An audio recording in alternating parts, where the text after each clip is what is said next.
નમસ્કાર દર્શક મિત્રો, હવામાન વિભાગની ચેનલમાં તમારું સ્વાગત છે। તો મિત્રો તમે જોઈ શકો છો કે અત્યારે છે ગુજરાતમાં ભારે પવનો છે તે ફેંકાઈ રહ્યા છે અને ગુજરાતની અંદર મિત્રો છે તમે જોઈ શકો છો કે વાદળો અને ધીરે ધીરે વરસાદ વરસી રહ્યા છે। તમે જોઈ શકો છો આ વિડીયો પહેલાં તમે જુઓ।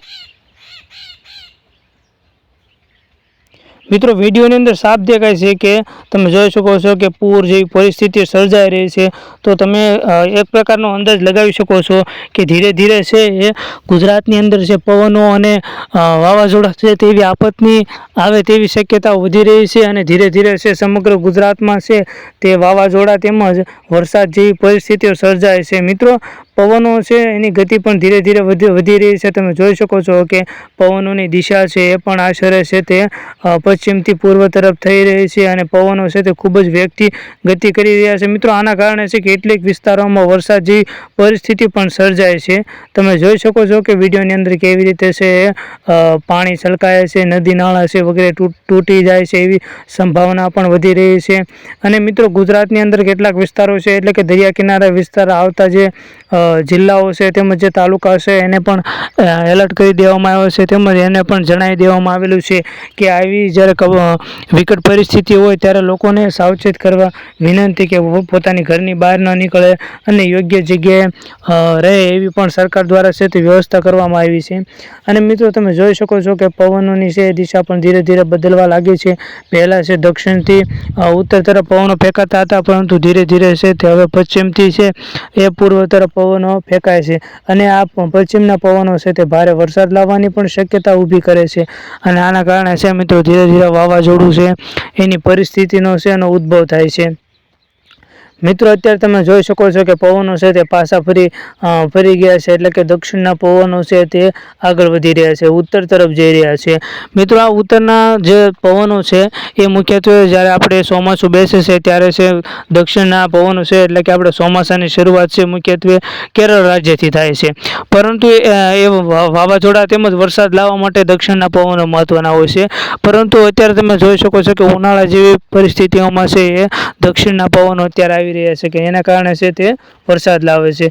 તમે આ પણ જોઈ શકો છો કે વરસાદના કારણે છે એ નદી નાળા છે વગેરે તૂટી રહ્યા છે અને કેવી વિકટ પરિસ્થિતિઓ છે એનો જન્મ થયેલો છે। તો આવી પરિસ્થિતિઓમાં છે એ ક્યારેય છે પોતાને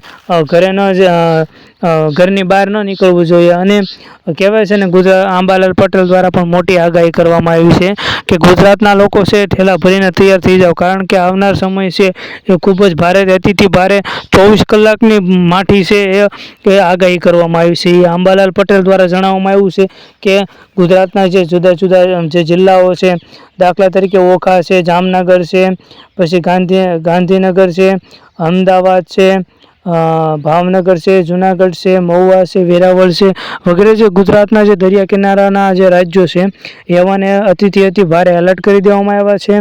અને તમે મિત્રો જોઈ શકો છો કે ગુજરાતના દરિયા કિનારાના વિસ્તારો છે લોકોને ખાલી કરવા માટે આપી દેવામાં આવ્યા છે અને એ જગ્યાએથી છે એને દૂર ખસેડી અને એ વિસ્તારોમાં એનડીઆરએફની ટીમ પણ છે મોકલી દેવામાં આવી છે। મિત્રો અત્યારે વાવાઝોડું છે તે ધીરે ધીરે વધી રહ્યું છે અને આશરે છે 15 થી 20 કિલોમીટર છે એની ઝડપ છે અને એની ઝડપ વધી રહી છે। અત્યારે મિત્રો છે એની ઝડપ છે એ લગભગ 150 કિલોમીટર છે એની પર અવર છે એની ઝડપ થઈ ગઈ છે અને આશરે લગભગ તો દરિયામાં જ છે ને દરિયામાંથી એ છે ગુજરાત તરફ છે એનું સંકટ થઈ શકે છે। મિત્રો તમે અવારનવાર ક્યાંક ને ક્યાંક આવા વિડીયો જોયા છે તો મિત્રો આનાથી છે સાવચેત રહેવું અને સતર્ક રહેવું જોઈએ અને આગામી છે મિત્રો 2 તારીખથી અને 10 તારીખ સુધી છે એ ભારેથી ભારે એટલે કે સૌથી મોટામાં મોટી આગાહી કરવામાં આવી છે અને આ આગાહી છે આપણા હવામાન વિભાગના જાણીતા એવા નિષ્ણાત આંબાલાલ પટેલ દ્વારા આની આગાહી કરવામાં આવી છે કે અત્યારની સૌથી મોટામાં મોટી છે આફત કહી શકાય તેમજ મોટામાં મોટી આગાહી કહી શકાય એવી આગાહી છે આંબાલાલ પટેલ દ્વારા કરવામાં આવી છે। અને મિત્રો બીજું એક જણાવી દેવાનું કે તમે મિત્રો જો પહેલાં પણ છે આવું ક્યારેય છે વાવાઝોડું જોયું નહોતું એવું સૌથી મોટામાં મોટું અને વિકટમાં વિકટ છે તે વાવાઝોડું કહી શકાય અને મિત્રો આના કારણે છે એ ગુજરાતમાં છે અતિવૃષ્ટિ આવી શકે છે અને લોકોના પાક છે એ પણ નુકસાન થઈ શકે છે। તો મિત્રો હવે એક નજર નાખીએ કે સરકાર દ્વારા આને કઈ વ્યવસ્થા કરવામાં આવી છે। તો મિત્રો સરકાર દ્વારા એ વ્યવસ્થા કરવામાં આવી છે કે જેના પાક છે નુકસાન જાય અને એને પૂરતું છે ગુજરાત સરકાર દ્વારા વળતર આપવામાં આવશે. અને જે દરિયા કિનારાના જે રહેતા લોકો હોય એ લોકોને પણ છે સાવચેત કરી દેવા માટે સરકાર દ્વારા પ્રયત્નો કરવામાં આવે છે.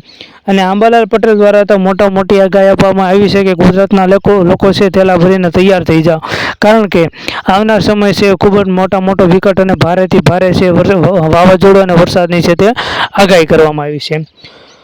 તો મિત્રો, આંબાલાલ પટેલ અને આપણા બીજા જાણીતા એવા પરેશ ગોસ્વામી છે, બંને આગાહી કરવામાં આવી છે કે આવનાર સમય છે સૌથી મોટી વિકટની જે પરિસ્થિતિ જન્મવાની છે. તો તમે લોકો છે તે થેલા ભરીને છે તૈયાર થઈ જાઓ અને આવનાર સમયમાં છે એ પોતાની જે ખાવાનું પૂરતું જે જીવન જરૂરિયાતની વસ્તુ છે પણ પોતે પાસે રાખી લે, એવી છે આગાહી છે આંબાલાલ પટેલ દ્વારા કરવામાં આવી છે. અને મિત્રો છે તમને ફરીવાર જણાવી દેવામાં આવે છે કે આ વાવાઝોડું છે 150 કિમીની ઝડપે ફેલાઈ રહ્યું છે, તેથી તમારા મકાન છે તેમજ અન્ય જે તમારા જીવન જરૂરિયાતની ચીજ વસ્તુ છે તમારે અવશ્યપણે તમારે લઈ લેવાની રહેશે. અને આ વાવાઝોડાની અંદર છે પહેલાં જે વાવાઝોડું આવ્યું હતું એનાથી વધારે પડતી છે અસર થવાની છે શક્યતા રહેલી છે, તેથી તમે સતર્ક રહેજો. તો મિત્રો, જો તમે વિડીયોની અંદર નવા હો તો અમારી ચેનલને લાઇક, શેર અને સબસ્ક્રાઈબ કરવાનું તો ભૂલતા જ નહીં. અને અમારી ચેનલને બેલ આઇકન જરૂર દબાવો, જેના કારણે કે હવામાન વિભાગની વહેલા માહિતી છે સૌથી પહેલાં તમારામાં અને તમે સતર્ક રહ્યો. અને મિત્રો, ફરીવાર કહું છું કે અમારી યુટ્યુબ ચેનલને સબસ્ક્રાઈબ કરી લો.